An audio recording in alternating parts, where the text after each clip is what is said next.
This is Corey Willis with PPEI, and you're listening to the Diesel Podcast. I'm Adam Blattenberg from Diesel World. This is Dan, owner of Dan's Diesel Performance. I'm Brayden Fleece, and you're listening to the Diesel Podcast.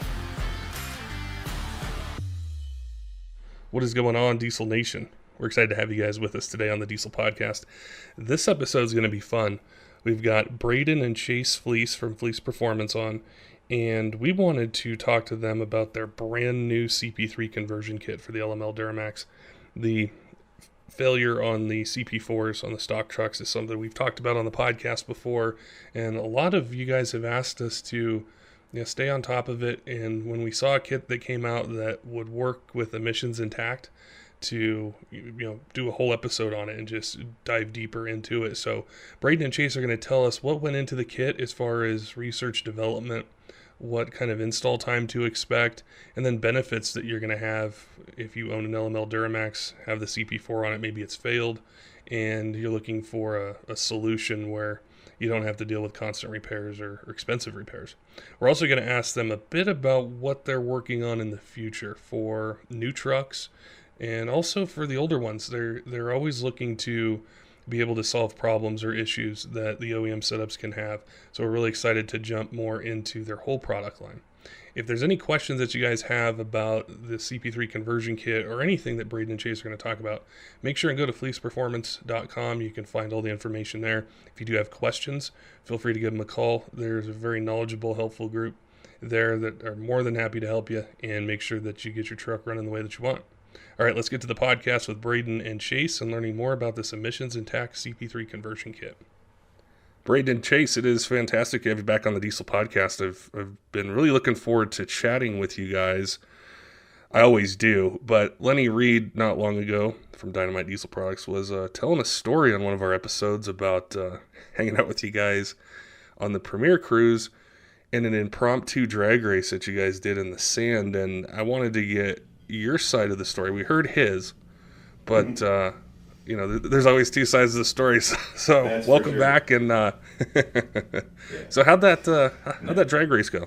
Well, I'm not sure exactly how it started, but we were in the pool, and Chase is making 12-ounce curls gestures over here. But in the pool in Panama City, Premier took us on a pretty cool adventure. I got the top 100 dealers in the nation, or actually in North America, Canada included, as a captive audience for a week to give people a backstory about what we're down there for. But we're giving training and stuff, and so when you're off time, all of us we're a pretty tight-knit group, and I've known Lenny for a long time. Chase and I both have, and good dude. And something came up about how fast he used to be, or how fast he still was, and I don't know if we've ever been in the same lineup. I'm sure it'll happen eventually, but Lenny's the same as I am, about 260 pounds, but he's a foot shorter. And but he's about 5 feet wide. And I'm not narrow by any means. But so the race was on. So we get all ready down on the beach, and it was just dark enough where you couldn't get a good video. There's audio of it, but it kind of went something like this. We both get into the stage beams and get both of them lit. And Jeff Merriman says, our operations manager, he's doing the countdown, and I'm like, okay, we going on go or going on one? So we established we're going on go. And Lenny leaves on about 2. He can 3, 2, and he leaves about 70 pounds of boost. Then breaks an input shaft about 100 feet out. And so he red lit and broke, and he was swollen up the rest of the week. I think I actually had to help the guy get his clothes on that evening because he was so he was hurting so bad. So yeah, we're really good friends now. It's probably the first time his calf was the same size as his bicep.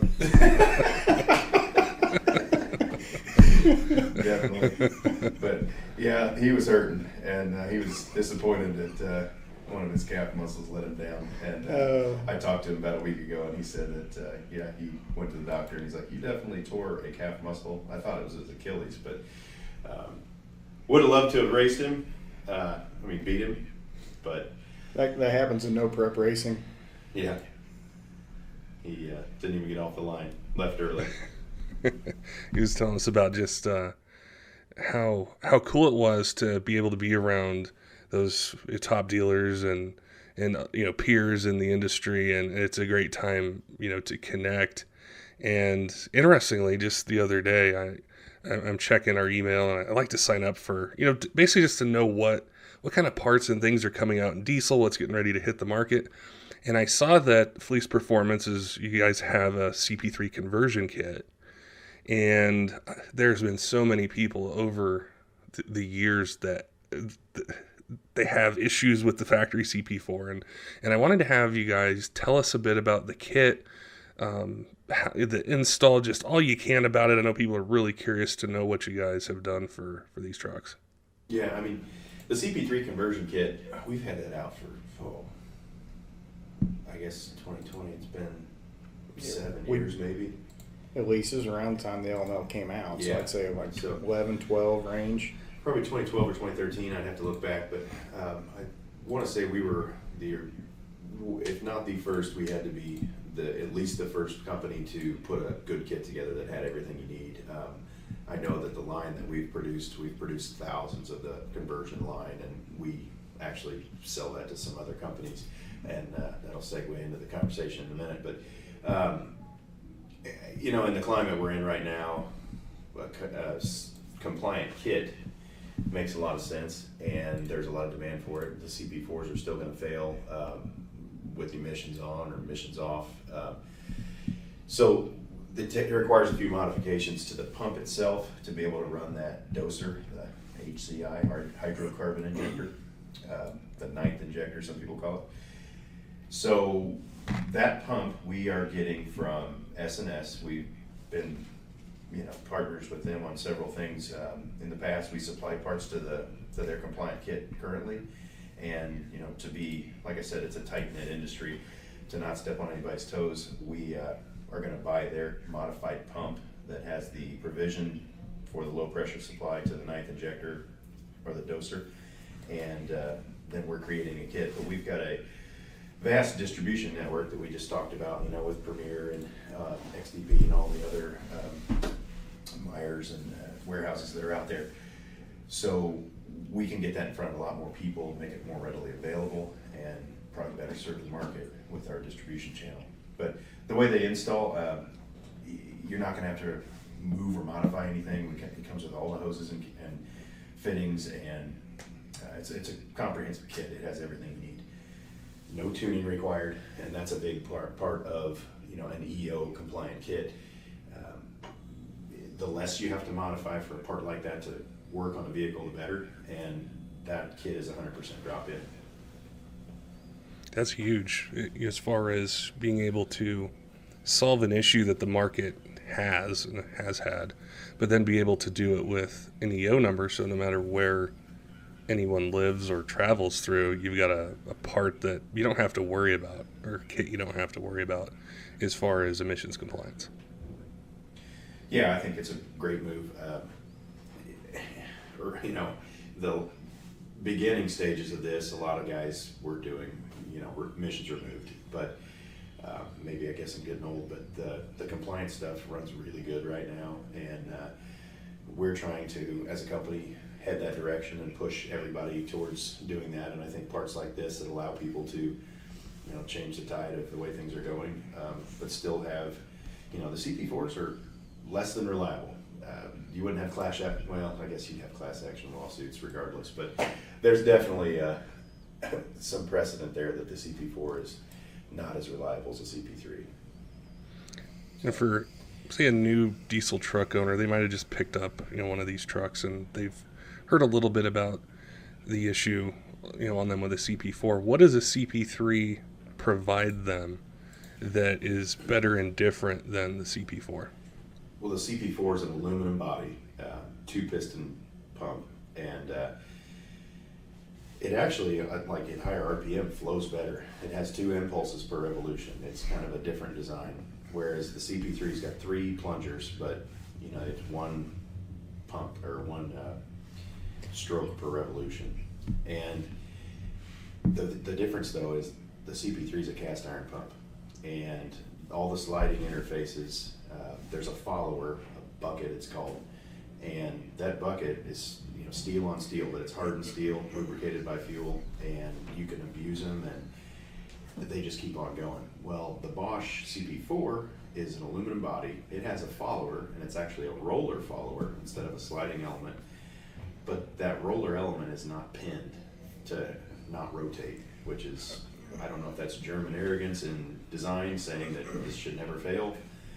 But when that lifter twists in its bore, the only thing that holds it, parallel to the cam or to that surface is spring pressure. Well, if it runs too much RPM or for some reason it begins to twist in the bore, it becomes a sliding interface, and that's a bad thing. And the aluminum housing doesn't have the ability to keep that thing, the follower, from digging into the housing, so you start filling your entire fuel system with aluminum. And just material in general. everything, yeah. Yeah, I've seen some that just look like bombs went off when they break. And so you've got, piezo injectors, which are finicky to begin with, and the CP4 system. Then you've got the return lines that are now, like the injector return lines that are now full of aluminum and debris, and then the tank. So this is a $10,000 hit if you have to replace the entire fuel system. Yeah. So it preventatively, if you put a CP3 conversion on there, what's our retail on that? $2,699, $26.99 retail. Dealer, that's full retail. MAP price is going to be lower, but that's a pretty good insurance policy against a $10,000 failure. And then, if you do have a failure, you obviously want to fix it, but you're going to be having the tank down to clean it anyways. So that's where we would recommend our power flow intake lift pump. And we have a complete solution for the entire fuel system. I want to take a second to tell people about that return line though. There's a back pressure valve on the injector returns that we see, like tech calls we get all the time about, hey, I think your pump's bad. My truck will run to like 1,800 RPM or 2,000 RPMs and start spinning and sputtering and bursting. And it sounds like a backfire. It's really weird. Well, that injector has to have a certain amount of back pressure on it on the return side. And if it does not, they don't have the ability to control the arm or the needle correctly. And at higher RPMs, it can't control the needle, and it just stops providing fuel output. And it diagnoses like it's a starvation to the pump, but it's not. The pump pressures will all be fine if you got a lift pump, or even if you look at rail pressure will be fine. But then the delivered fuel inside the injector body isn't controlling the injector correctly. So just something that people, if they're installing these kits and they had a failure, you have to replace the injector return line. And it's all one assembly, but it has this little black canister right by that's by the radiator neck, or the thermostat housing. Yeah, and did you say something about blowing air in them to get them started? If it's a brand new kit, if they've been sitting on the shelf for a while, you've got to provide that back pressure to begin with. But most of the injectors, I've only ran into that once, where you've got to provide back pressure into that circuit. But that back pressure valve it's a good point. We've had multiple customers come in wondering what's wrong with their truck, and put that on and get them fixed right up and back on the road. But that's exactly what it was. I had a truck that I was working on. I'm like, this thing will not. Like, what is the deal? And I had the customer come in. He was sending me logs, all this stuff. And then when he finally got there, we found it that day. And then there started to be more information coming about around the internet. And everybody's like, hey, yeah, that back pressure valve was bad. I took it apart and it's stuck halfway open. It's really awesome to see these solutions, complete solutions, because there's always posts on Facebook and Instagram and other places about injector, aluminum's got into the fuel system, the injectors, the expensive repair bill, the parts, the labor, the time, and being able to preventively avoid that and do it within the framework of an EO number is so important. And you'd mentioned earlier, Brayden, that the industry and the framework, I guess we could say, for parts development and things that are happening to do it within emissions compliance is something we've been hearing from a lot of companies recently. And I wanted to ask you guys, as at Fleece Performance, what direction and what things are you guys focused on within that, whether it's a Duramax, a Power Stroke, a Cummins? Well, the first initiative is to get the existing product pushed through the EO approval channels. I think the HE 351VE 07 to 18 turbocharger is primary goal. That's our highest volume turbocharger that we make, and it's a good bang for the buck. And we get that thing approved. I think it's in process right now. Unfortunately, it's a long process when everybody has now turned to, okay, we're getting good EO numbers. How do we do it? It's like there's maybe 10 people at CARB that are doing this, and there's how many shops and how many products. I mean, thousands of SKUs are being applied for each month. So they're going to have to add staff to get that done. But anyways, yeah, we'll start with existing product, go through all the turbos, and then everything else. Lift pumps, I think we could get tested pretty easily. I don't, think it's going to be a modification to the emissions of the vehicle, but yeah, that's where we're heading. It's not really changing our focus a lot, but we have a lot of parts that don't impact emissions. A lot of problem solver parts that we create that. Well, just to add, a lot of these problem solver parts, the dealers took notice and have fixed a lot of these trucks. You think about like the 13 and up Ram and the newer Fords, their emission system is a way, it's a drastic improvement over what they originally started with. Are they perfect? No, I think there's still going to be issues, but they've made a big stride on making everything better. And there's emissions compliant Fords, that make 500 and some horse, and the DPF can handle that. So I look in the next 5 to 10 years, you're going to have a lot of people going away from, hey, I want this deleted, to, hey, I'm pretty happy with how this truck is. I just want a little more pep. How do we get there? And I've already kind of turned the corner. I don't like the smell of CCV, the crank vent, like that drives me nuts, and I hate the smell. You're dropping your kid off at school, and the line waiting to drop them off, and the truck stinks and smells. I like how they sound, but we're driving these new vehicles that are making 475 horse stock, and you don't hear them. They're clean and quiet, and I don't know. I guess I'm getting older. I like how they run.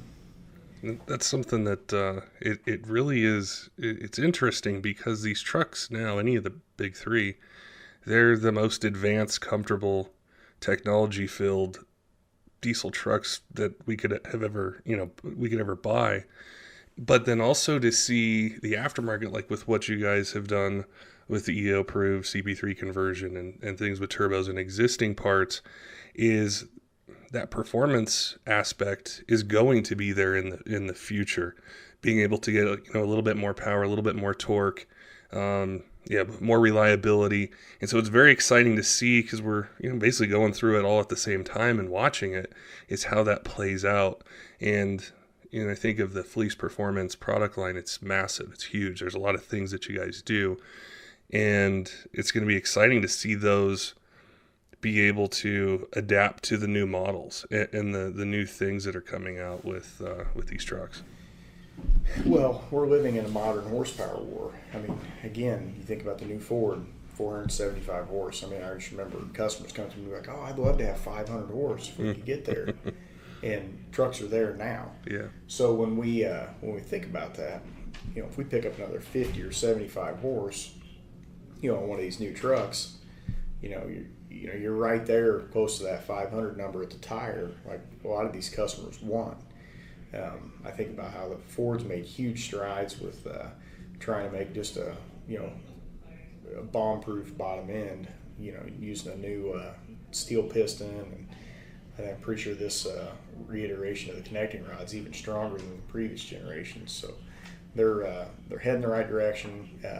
They're using a high-pressure injection system. I think it's 240 MPA, I believe, with 36,000 pound fuel system, which that's what, we use that kind of stuff on race engines. They're implementing this stuff, in factory trucks. So it's an awesome time to be alive and playing with diesel pickups. So it's came a long way since early 2000s, 99. I started with a VP 44 Dodge, 245 horsepower from factory. And I think they were being generous. And they definitely were quiet. Oh, God. Well, I remember reading that way early on, probably 10 years ago, was like the holy grail was a 550 to 600 horsepower truck that you could daily drive and tow with. And you think of back then, the money that you'd have to spend to do that. Say if we take a Cummins, you're in it for a transmission, turbo, injectors, upgraded CP3, tuning, all these things to be able to get there, where right now you don't have to go that far to get 550 or 530 or whatever it might be, because they're almost right there as stock. I would say our core customer base is that 500 to 650, 700 horse range. Those are the guys that can bolt a turbo on, maybe some injectors and fuel system, and they can turn their truck down and use it every weekend, and then they can turn it back up during the week and play around and enjoy it. And that's kind of the goal. I mean, we have the 10 millimeter pump that I've made 822 to the tire on that thing. The PowerFlow 750, we rated for 750. Well, you take one of our lift pumps, one of our injection pumps, a set of injectors, and a cheetah, and through a DPF, if we can get these things at 750, obviously they're going to make a little smoke, and you're going to make some more soot and have a higher regen frequency, but it's not like you're going to run it on kill all the time. But if you did want to go have some fun at 700 horse, I mean, the trucks really, the turbocharger technology has gotten so much more advanced. They spool quick, and they really don't make that much smoke. So as long as you're up on the pipe and what your driving style, you change shift points based on your tire size and stuff, which most people don't do, they won't make that much smoke. I mean, I'm driving around in an L5P that's 100 horse over stock, and the thing, the regen frequency really didn't increase that much. I regen about every 10 days now.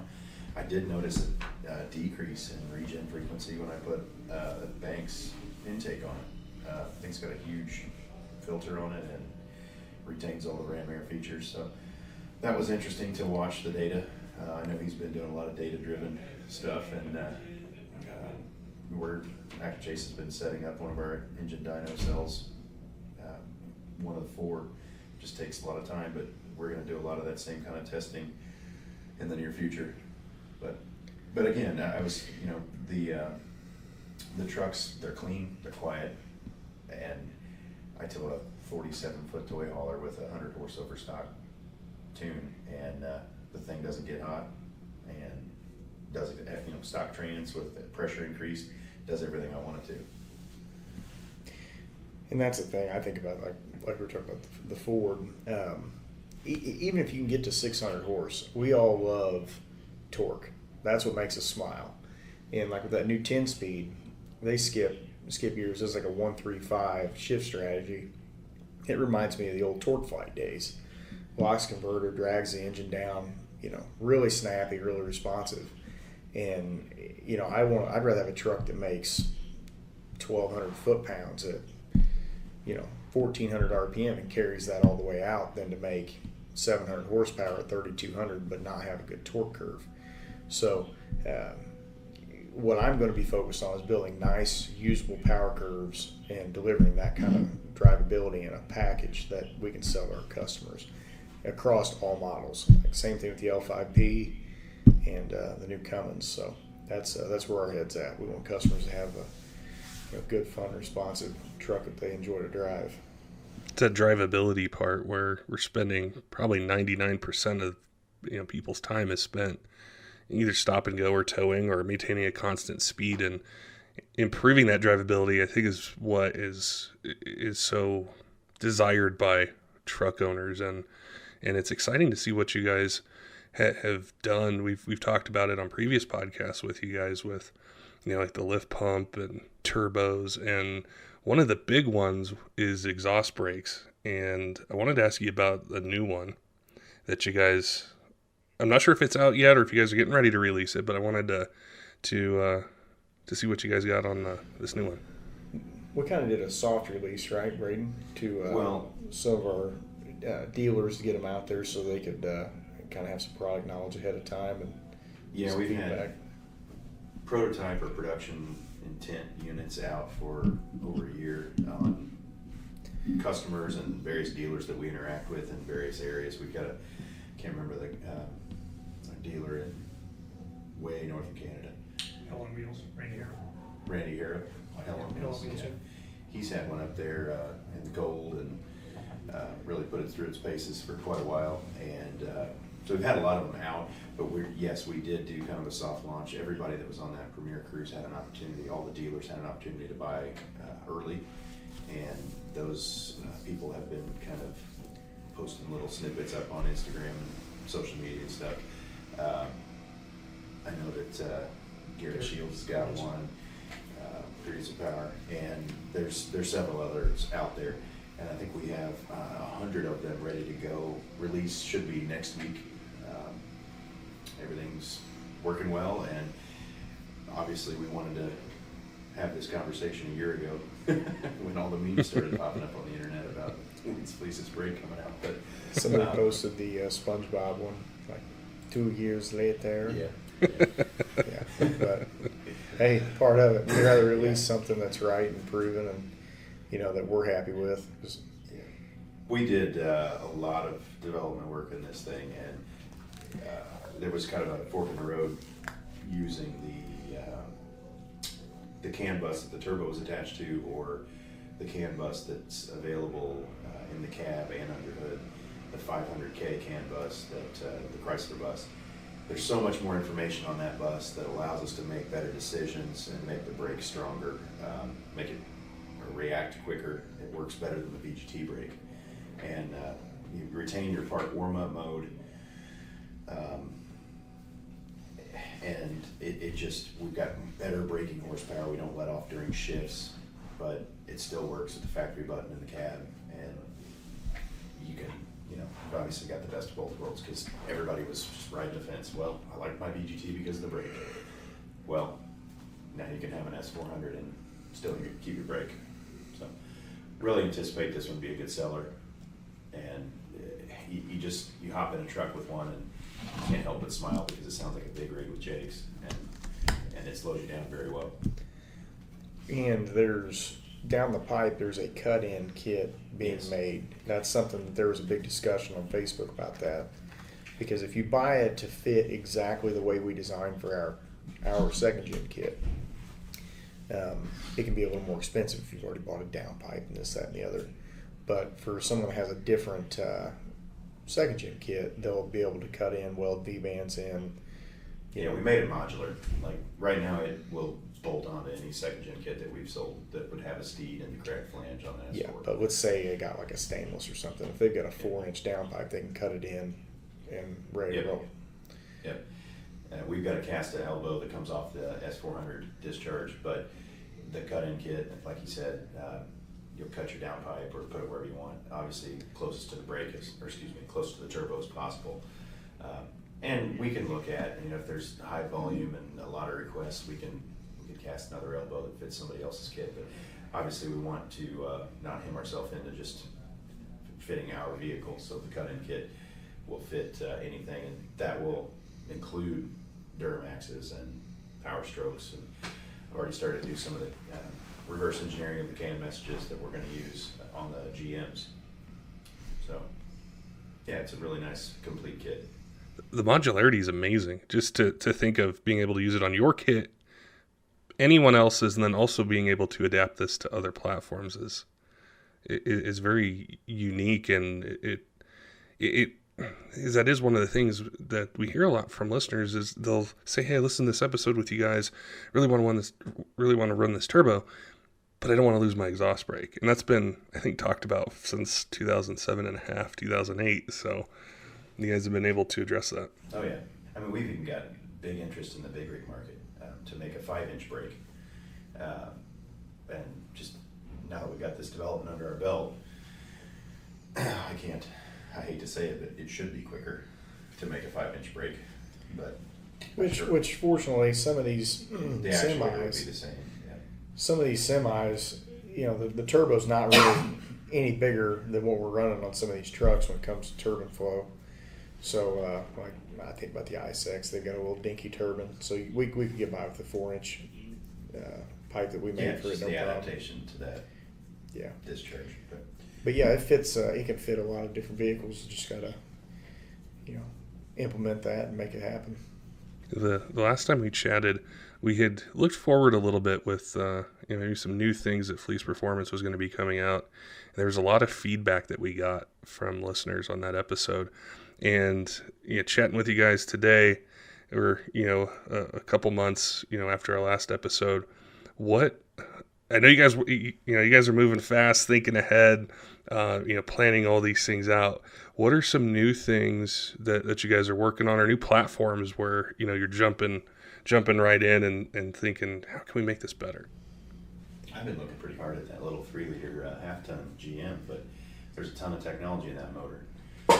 But it's just, as new vehicles come out, I mean, Chase is working on the Ford. It just seems like Chase, that's all he does, talks about Fords on every podcast. It's like he's the Dodge guy, and now he's just straightforward. Well, I'm all about Cummins when it comes down to making power, but we're working on a turbocharger for the 2020 Ford. Realistically, nobody's gonna. Well, I shouldn't say nobody. The amount of people that are going to want an upgraded turbocharger right now are probably pretty small, but I like to get it out ahead and do the testing on my own truck and drive it and make sure it's something we're happy with. Turbo's one thing. I know we're looking towards doing fuel systems at some point on the Fords. Really, a lot of our customers have spoken. They really need reman cylinder heads and stuff like that for the Ford market. We're already doing the Duramax and Cummins at a pretty high level on the cylinder head department. So we're going to keep going down the life of making high quality replacement engine components, and also doing some crate engine work here. We call it the Stage 2 down at Freedom Racing Engines. We're working on getting those where we can turn them quicker to our customers, and I think that's our focus. Is we're coming out with some new stuff. We got plenty of product to make, but we really want to get the product that we already make out the door quicker and more efficiently. So that's kind of where our head's at. Broader coverage with product lines that we already have, like PowerFlow. We support like 32 some odd years of model year coverage, but the next evolution for the PowerFlow lift pump is the 6 liters. I mean, there's a definite need there. That pump is capable of 100 PSI. So, 60 or so is not going to be an issue at all.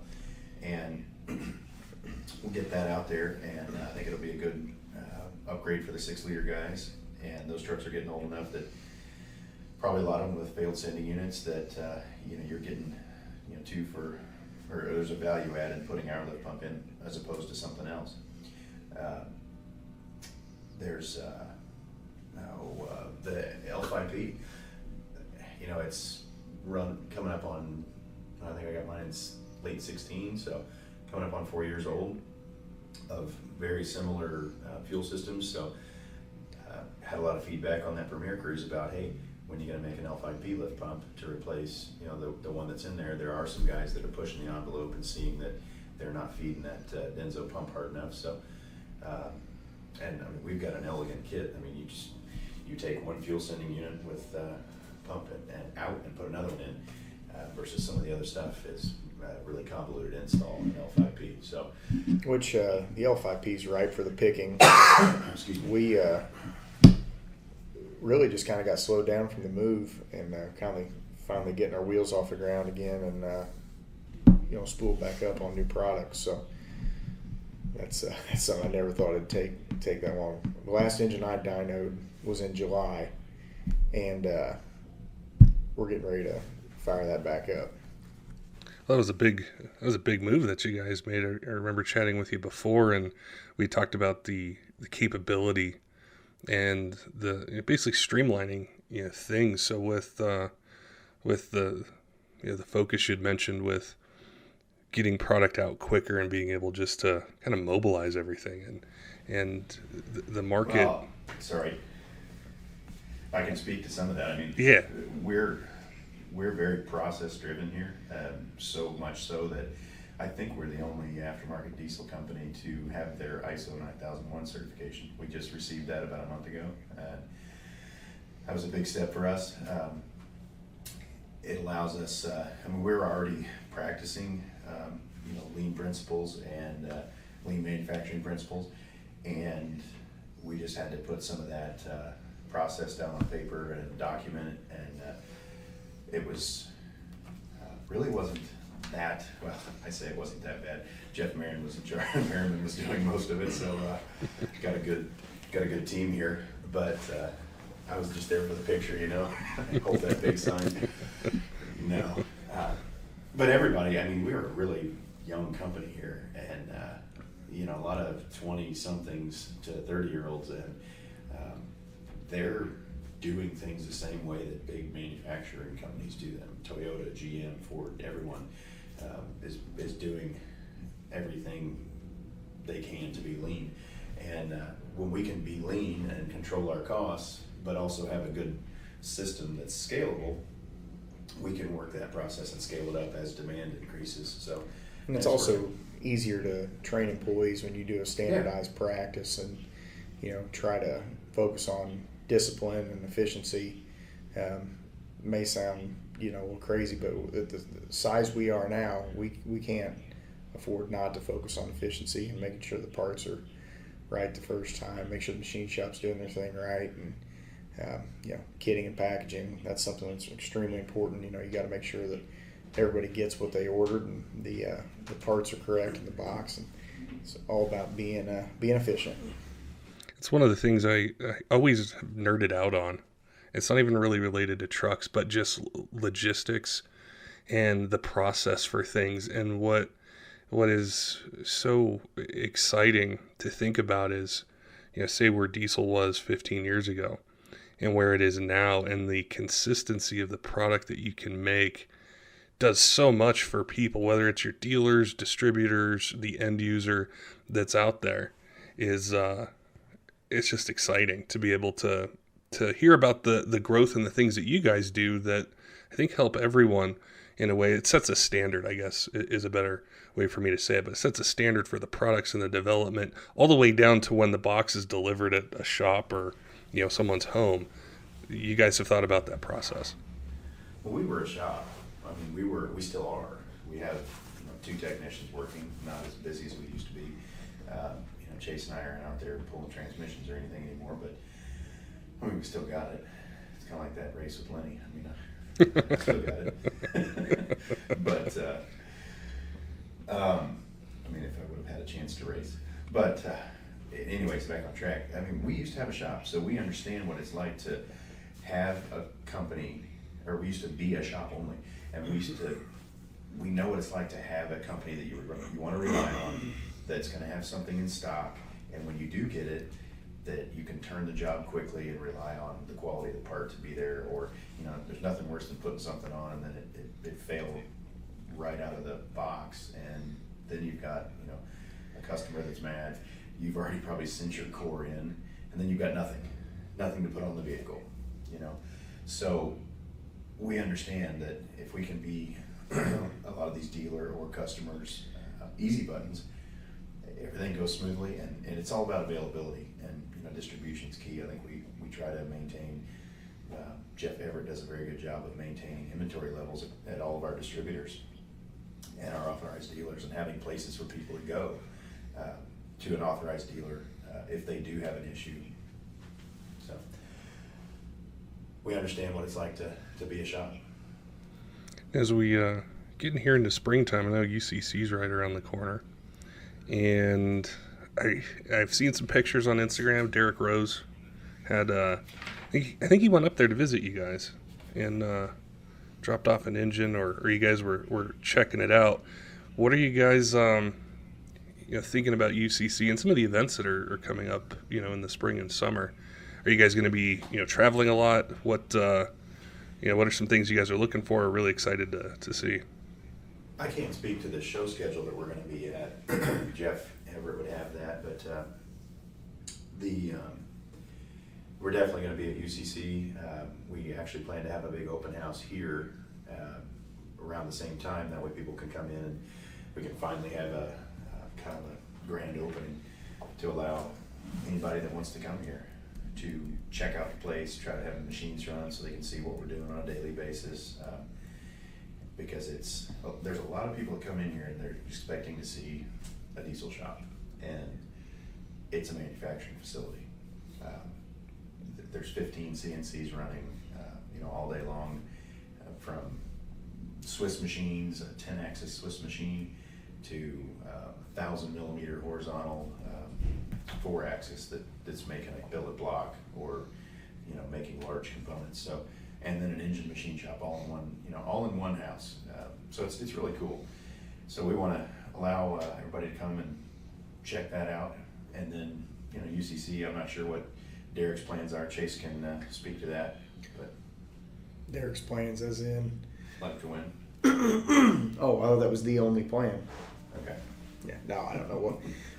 He's got drag racing on the brain. Just obviously, we all want to win it again, but from the way I read what Derek wants to do, he wants to go out there, make a big number again, drag race it, and then get through the sled bowl. He wants to race this summer. That's something that he got quite a bit accomplished last year running it, but I think he's wanting to set that record a little deeper. I think he can do it. But I mean, we're pretty much loaded up the exact same turbo system. I think he's going to throw more nitrous at it, and I'm sure Milliken will, probably put another bottle in it and another interspooler. Who knows? But he's loaded for bear, and we'll try not to push the crank out of it. Interesting thing. A lot of people probably don't realize it, but that engine, it blew the head gasket on the dyno. We started the run at, I think, 2,600 RPM, something like that, which is just crazy low. But that's how you get a torque number. Took it back to the pits, get ready for the drag. Drove it. Yeah. Drove it back to the pits. That was under direct orders from myself. But that's here or there. Had the sled pull the next day. I looked at 3 and 4, and I'm like, ooh, crap. It was scored up a little more than I liked, and that's because he ran it in third gear the first pass and got the thing hot as hell. So we had to run it again back to back. It was a little hotter than I liked, but it is what it is. We move on, scored up. It's okay, we need to take this thing out as soon as you get done. He's like, well, I really want to go to this next race, and then I'll take it out after that. It's going to be turned down, blah, blah, blah, it'll be fine. Well, we get it back in December. So he ended up racing all summer like that. Check the crank. Crank's bent 13 thousandths, and he'd been racing on it all summer. Don't know how the hell it was still together. The cylinders didn't look any worse, though, than the day we dynoed it. It was pretty amazing. So that's one of those things. People probably think that engine, is a return to sender unit, and he gets a brand new one. Blah blah blah. That's not the case. That engine, made its trip through UCC and then raced the rest of the year, and then got tore apart early winter and freshened up, put back together. So I think we've got a pretty good little program going on there, and looking forward to keep improving it. And, that way our customers can have something they have some faith in, and can actually race and get some time out of them.